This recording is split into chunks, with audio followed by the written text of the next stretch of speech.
Are you tired of searching for the attachment button in Zoho Books? Learn to add files to invoices in under 2 minutes. First, we'll open Zoho Books and create a new invoice. Then I'll show you exactly where to upload your file and save it as a draft.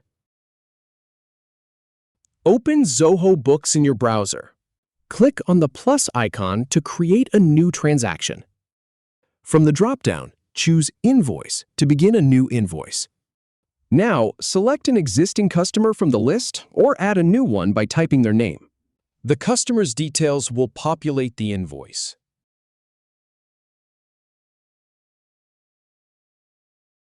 Click on the Upload File button to attach a document.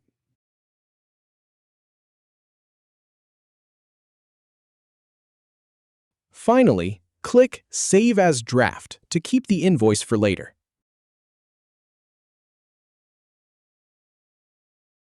If you have any feedback or if any info is inaccurate, please leave a comment below. We'll do our best to answer or redo the video if needed. Thanks for watching.